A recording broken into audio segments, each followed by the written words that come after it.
आमे ହେଇଗଲାଣି 15 ବର୍ଷ ଏମିତି ଭୂତି କାଲି କରିବାଟା ଆଉ ଆଜି ଚୋରି ହେଇଛି ଦୋକାନ ଗୋଟେ ଏବେ 5-6 ବର୍ଷ ହେଲାଣି ଦୋକାନ ଦେଇଛି ଆଜି ଯାକେ କିଛି ହେଇନଥିଲା ଏଇଠି ଗଲା ରାତି ଏମିତି ଚୋରି ହେଇଛି ଆଉ ଏମିତିଆ ଲୋକ ଆଜ୍ଞା ତ କାହାକୁ ଆମେ ଏମିତି ଡାଉଟ୍ କରିବାର ନାହିଁ କୁହନ୍ତି ବର୍ତ୍ତମାନ କଣ ଚାହୁଁଛନ୍ତି?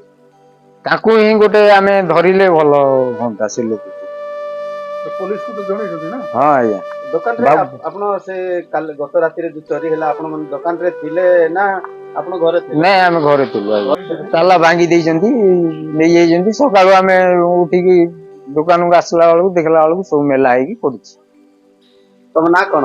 ମୋ ନାଁ ଆୟୁବ ଖାନ।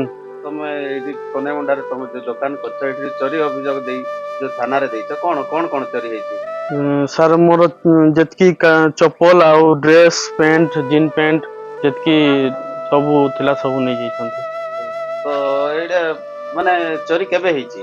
ଚୋରି ସାର୍ କାଲି ରାତିରେ କାଲି ରାତିରେ ସାର୍ ଚୋରି ହେଇଛି ସାର୍। କାଲି ରାତିରେ ଚୋରି ହେଇଛି। ରାତିରେ ସାର୍ ତ ଚୋରି କଣ ହେଇଛି। ସାମାନ ସକାଳେ କଣ ନୂଆ ସାମାନ ଥିଲା କି ଯାହା ସାମାନ ନୂଆ ତ ନୂଆ ସାମାନ ଥିଲା ସାର୍ ବହୁତ କାଲି ମୁଁ ଯାଇକିରି ଆସିଥିଲି ନବରଙ୍ଗପୁର ସାମାନ ନେଇକିରି ଆସିଥିଲି କାଲି ଏକା ସାର୍ ଆଣିଥିଲି ସବୁ ଚୋରି ହେଇଯାଇଛି ସାର୍। କେତେ କେତେ ସାମାନ ଥିଲା? ସାର୍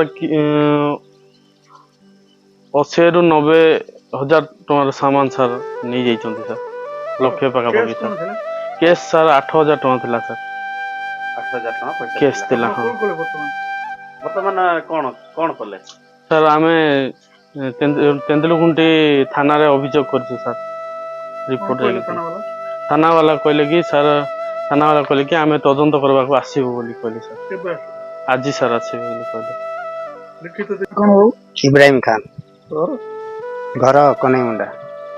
ରାତି ଗୋଟେ ଚୋରି ହେଇଛି ବୋଲି ଆମେ ଶୁଣୁଛୁ ଆପଣ ସ୍ଥାନୀୟ ବାସିନ୍ଦା ହିସାବରେ କଣ କହିବେ? ଏଇଠି ତ ରାତି ଦିନ 24 ଘଣ୍ଟା ମଦ ପାଣି ବେଶୀ ବିକ୍ରି ହଉଛି 12ଟା ଘଣ୍ଟେ ନାହିଁ 2ଟା ନାହିଁ 3ଟା ନାହିଁ 4ଟା ନାହିଁ ସବୁବେଳେ ଲୋକ ଯିବା ଆସିବା ମଦ କୋଉଠି ବିକ୍ରି ହଉଛି? ମଦ ରାସ୍ତା ସାଇଡ ରେ ଗାଁ ଭିତରେ ବେଶୀ ମଦ ବିକ୍ରି ହଉଛି କି ମଦ ବିକ୍ରି ହଉଛି? ଦେଶୀ ମଦ ଆଉ ବିଦେଶୀ? ବିଦେଶୀ ବି। ଏଠି ଅବକାରୀ ବିଭାଗ କଣ ଜଣେଇଛନ୍ତି ନା ନାଇଁ? ଏଇଠି କେତେଥର କମ୍ପ୍ଲେନ କଲେଣି ହେଲେ ବି ପୋଲିସ ଆସୁଛନ୍ତି ଯାଉଛନ୍ତି କିଛି କାର୍ଯ୍ୟକ୍ରମ କରୁନାହାନ୍ତି? କିଛି କାର୍ଯ୍ୟକ୍ରମ କରୁନାହାନ୍ତି। ତ ଆପଣ ତାଙ୍କୁ କଣ ଖର୍ଚ୍ଚ ବାର୍ଚ୍ଚ ମିଳିଲେ ହେଲା। ପୋଲିସ ହଁ ନବରଙ୍ଗପୁର ପୋଲିସ ଆସୁଛନ୍ତି? ନବରଙ୍ଗପୁର ପୁଲିସ ବାଲା ବି ଆସୁଛନ୍ତି ବେଳେ ବେଳେ। ତାଙ୍କୁ କିଏ ଖର୍ଚ୍ଚ ଆସୁଛି? ଯିଏ ମଦ ବିକୁଛନ୍ତି ତାଙ୍କେ ମାନେ ଦଉଛନ୍ତି କଣ ଦଉଛନ୍ତି? 100-200 ଧରେଇ ଦେଲେ ତ ହେଲା ଆଉ।